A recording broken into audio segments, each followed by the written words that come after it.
Thank you, Mr. Adams. Mr. Johnson. Hi, how you guys doing? Senators?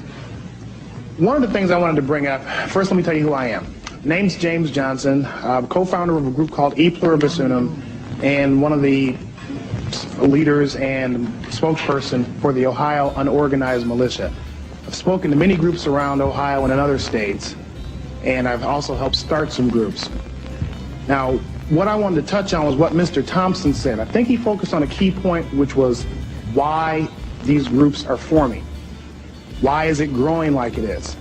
And that's some of the topics that need to be addressed, and I think maybe you can talk to some people on the inside like you have here to answer those questions. To put it to you bluntly, some of the legislation that's coming out of Washington, some of the executive actions that are taking place, ladies and gentlemen, these things started a revolution 200 years ago and got this country started. And the people are seeing this. The national news media and the actions of this government is some of the best recruitment we could have.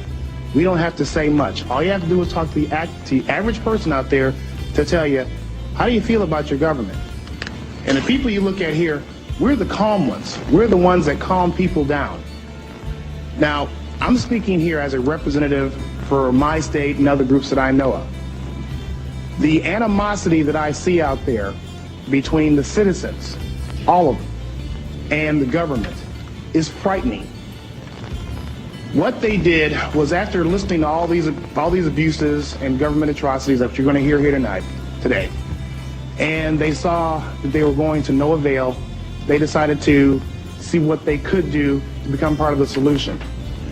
They looked into the law, and under Title 10 USC 311, saw a phenomenon known as the unorganized militia that consists of all people, even the people taking these pictures right here, everyone. And they began to form themselves in units for their own self-defense and their self-preservation. Now, the way we stand now, and it's good that we're getting these views aired out, because 200 years ago, the British didn't get the hint until they saw dead redcoats out there. But this time, maybe we can get this out in the open and have things resolved. Because I feel, and it's concerning to me, and I'm being sincerely honest, that with the increasing polarization between the tax-paying public out here and what goes on, not only in here, but certain state governments, that the only thing standing between some of the current legislation being contemplated and armed conflict is time. It's one of the reasons I got in this movement, to help prevent that. Now, you can see from the last 2 years of sales from the firearms producers in this country, this nation is probably one of the most heavily armed forces on earth. And I have heard more and more people say, if one of these black-suited, armor-wearing, state-sponsored terrorists come kicking down my door, I'm going to blow somebody away. They don't call themselves militia. They don't even call themselves patriots. They call themselves American citizens who are getting tired of confiscatory tax rates, increasingly legislation, increasingly heavy regulations, which is, they believe, are leading them down a path to involuntary servitude. And one of the slogans that's been going around, especially in Ohio, is what I've been telling people, for those who think that this is just primarily an angry white male movement, is that if our ancestors would have been armed, they would not have been slaves.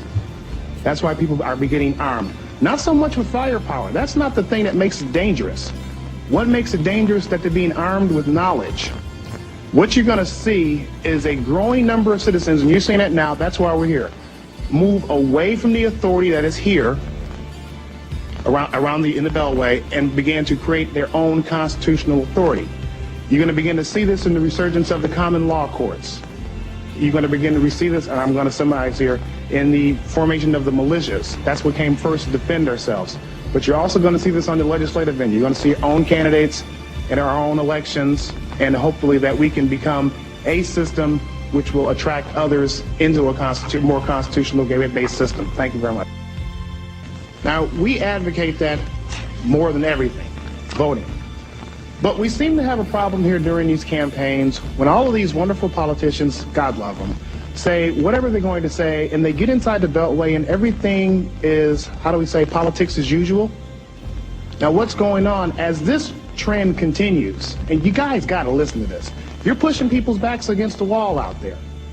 We got people out there hungry, like I'm talking about, people out there starving, and people tired of getting terrorized by law enforcement. Well, I shouldn't say law enforcement. I will support law enforcement whenever they support the law. I'll just call them enforcement. They're getting outright economically terrorized, socially terrorized.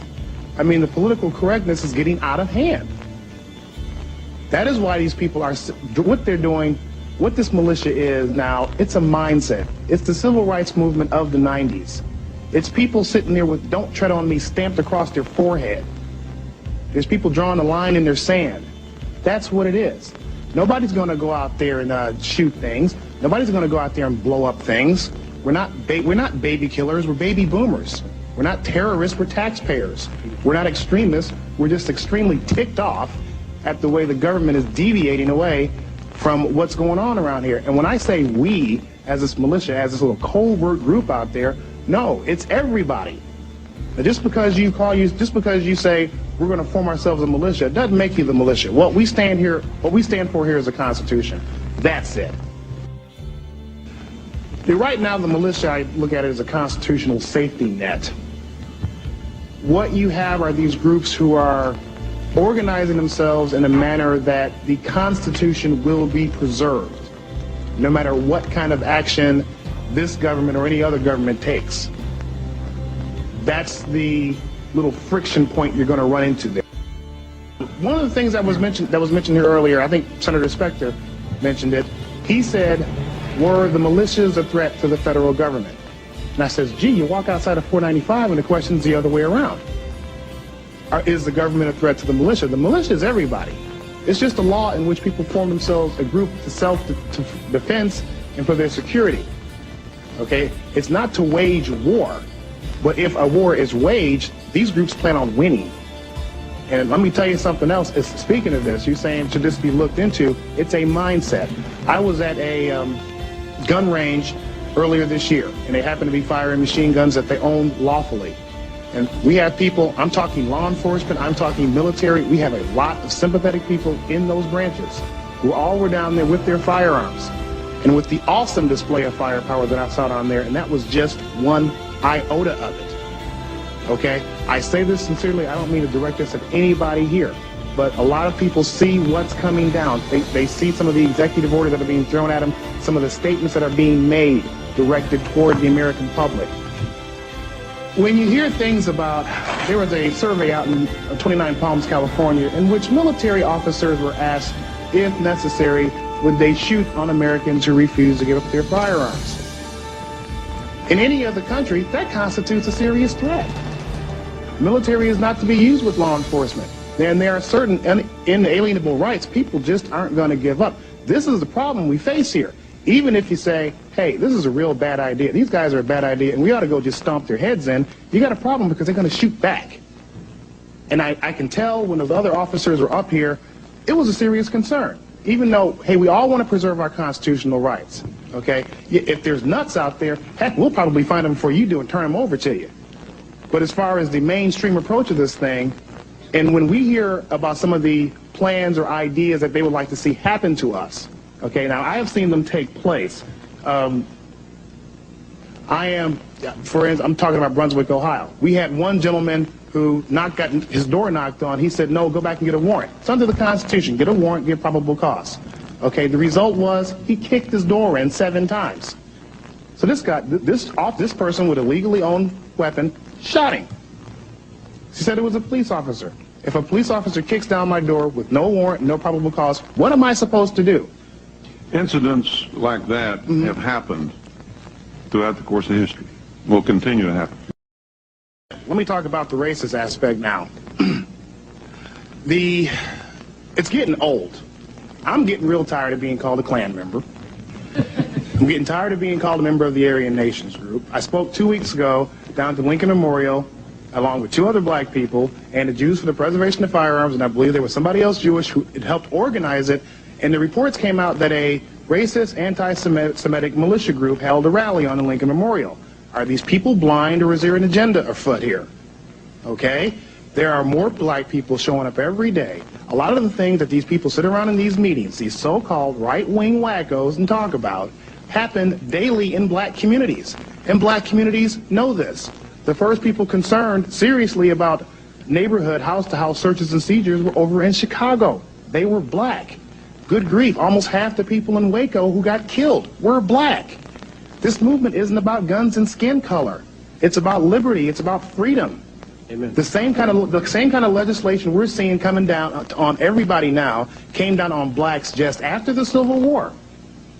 That's why they're getting involved in this thing.